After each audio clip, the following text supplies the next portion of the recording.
Hey guys, this is test 43, game 2. This is the rowing team game. It's an ordering game. They tell us that the seats are numbered sequentially 1 to 6, with 1 being the front and 6 being the back. So I've written front to back there on top of the slots. We've got the 6 variables, LMO, SVZ, and we've got a bunch of ordering rules here. If you look at the rules themselves, they're actually really before-after rules. So for that reason, I would recommend diagramming this in a more loose style rather than putting a lot of the rules on the diagram itself. So for example, the first rule, M is before S, M is closer to the front than S, I diagram as M dash S for the first rule. Next, they tell us that S is closer to the front, meaning before L and V. So I've got L, I've got V. Then V and Z are each closer to the front than O. So V and Z are both earlier than O. And this is our initial setup for the game. I would not recommend drawing any restrictions like O can't be first, second, or third, or fourth, for example. It's just not worth the trouble. There would be too many restrictions like this. This is all I would draw initially. This is my initial setup for the game. Now, question number 6 is a typical orientation question. We're just going to take, one rule at a time and apply it to all 5 choices looking for violations in a typical orientation question. But for this one, it's partial. They're only giving us 3 out of the 6 seats. So it actually really isn't that practical to work with our main diagram. This will be useful over the course of the game, but I would actually just take one actual rule at a time, or even just one choice at a time, and check for violations. So for example, we could take the idea that V and Z are both before O, scan through the choices.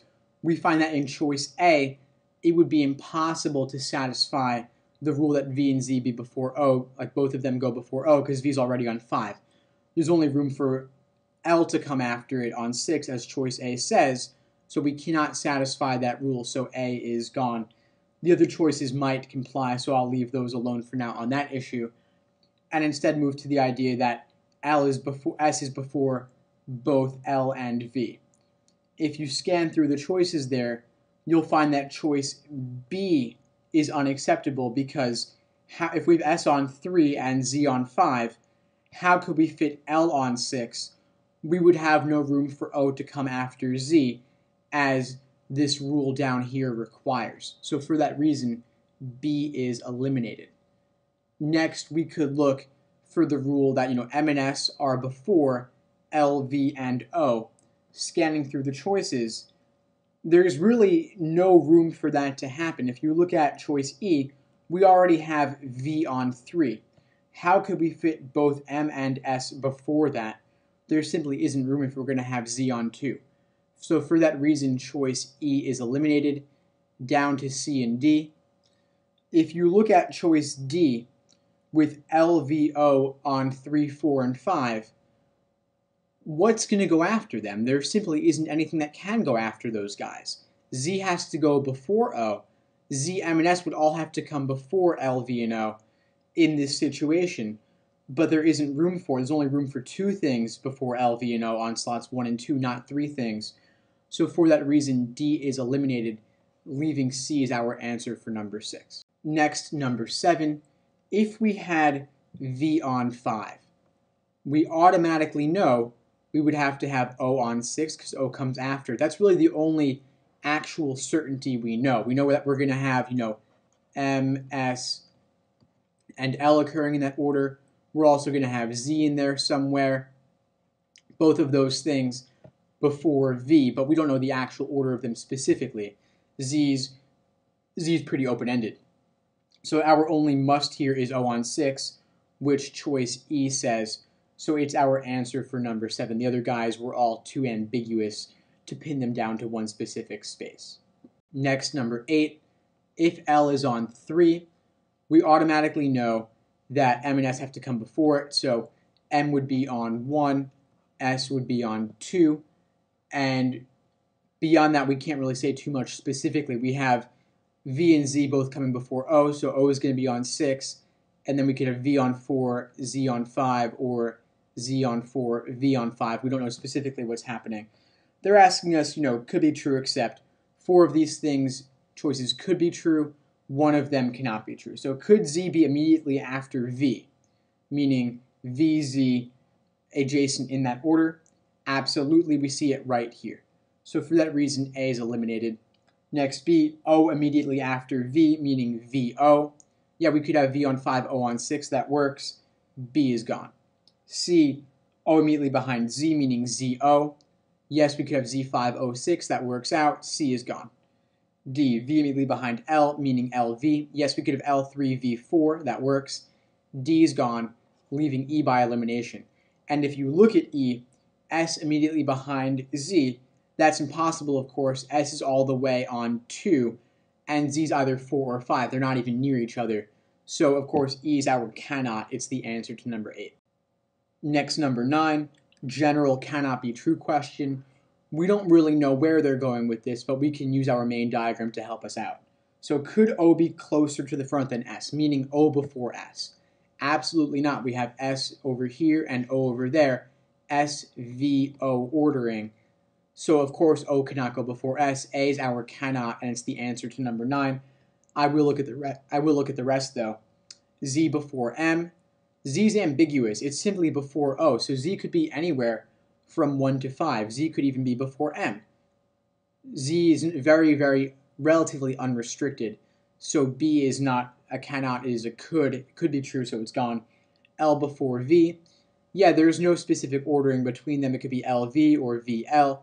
Ambiguous, so C is gone. D, S before Z. Yeah, S could go before Z. Again, Z is open-ended. Could be before S, could be after S. We don't know. That's gone. Then V before L. Yeah, L and V, again, like I said before, are ambiguous. We don't know their exact order, so for that reason, E is gone, leaving A if you didn't get it before. Next, number 10. How many different places could Z occur? Like I said for number 9, Z is relatively ambiguous and open-ended. Its only restriction is that it has to come before O. So Z cannot be last, but Z could be anywhere from 1 to 5. It does not have a specific placement. It's open-ended, could go before M, between M and S, between S and L and S and V, after V, we don't know. So 5 different places it could go, just never space number 6. So 5 is our answer to number 10. Next, number 11, if V is before Z. So they're taking Z and they're inserting it between V and O. So the order is now V, Z, O. For those guys, of course, I'll even redraw the whole thing here. We've got S before both L and V. We've still got M before S. But this right here, the bottom diagram, is the new state of affairs for question number 11. Now we'll just run through the choices, asking ourselves what must be true. Must M go immediately before S? I have them loosely related here, but in fact, they must be adjacent in that order because no one else could potentially go between them. Previously, Z was the only guy that could have, but now Z is locked into being between V and O, with maybe L coming in between there somewhere. We don't know exactly, but Z could never come between M and S, and it was the only guy that previously could have. So yes, they must be immediately in that order. A is our answer for number 11. I will look at the others, though. L immediately before V could happen, but we don't know. L could go after V or after Z. We can't really say. So B is gone. Z immediately before O. L could have gone between them. L is simply anywhere from 3 through 6 now. Could even be 5 between Z and O, so that's gone. D, S immediately before L. Could happen, but S could be immediately before V and have L come later at some point, so D's gone. And then E, S immediately before V. Could happen, but L could come later. We don't know, so E's gone, leaving A if you didn't get it before.